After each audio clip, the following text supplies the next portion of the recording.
As the prophet of esports, I rely on trustworthy and meaningful data every day.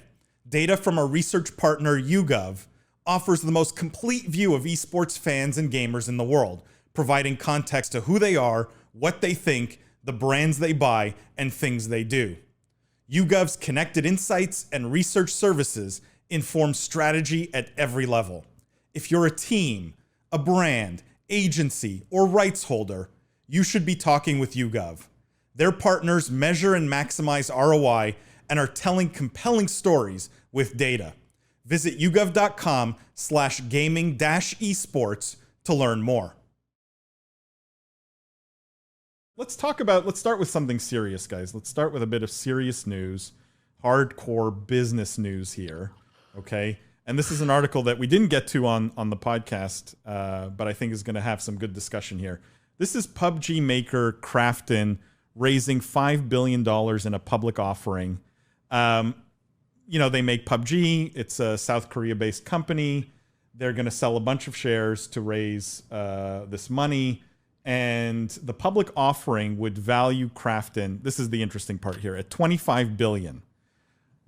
Fortnite and Unreal, right, Epic Games, is currently valued at $28 billion based on their last private round. Does anyone think Krafton is worth the same as an Epic Games? Does anyone put these two companies on the same playing field here and should be worth the same?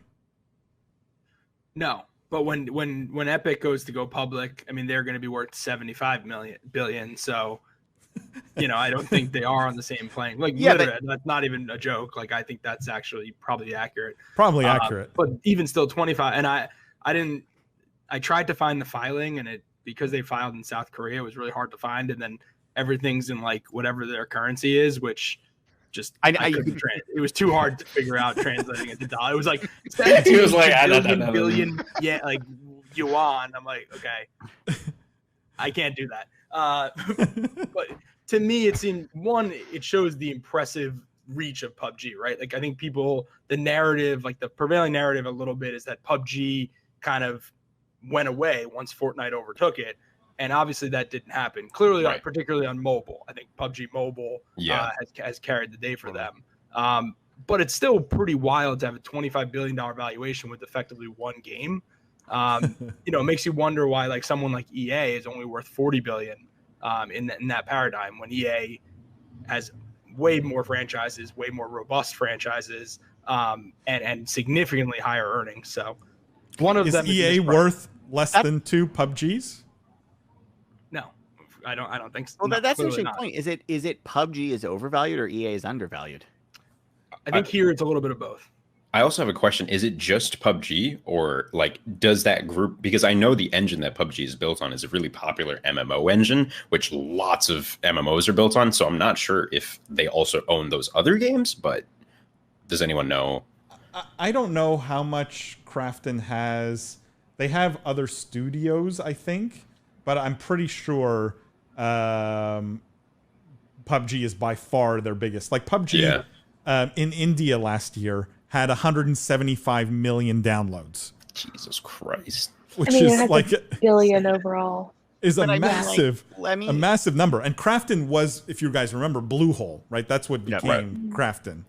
Let me make the counterpoint here, though. Like, if you think that winning on mobile is the most important thing here, which you can argue about, but just take that as a premise that having a game that wins on mobile is one of the most important ingredients to a major publisher, at least for a revenue generating publisher today, right? If you take that as a premise, then why isn't PUBG worth more than Epic? Or because Epic's having mobile woes, right? Like, they have to sort that out. These guys are crushing it in, big emerging. I mean, I'm not saying this is like a airtight argument. I don't really believe, but there is a world where you can look at this as an investor and say, if you believe certain things, a parity valuation here isn't crazy. And by the way, Jeff, I kind of take a little bit, I get your point that Epic's going to go public twice as big, so whatever, but these guys will go public twice as big, like at some point. You know what I mean? Like, if you're raising $5 billion in a private round now, they're probably public. This is they're going public at this price? Yes. Oh, it's a bad point. Then never mind. Let me alone. No, sorry, I wasn't trying to dunk on you.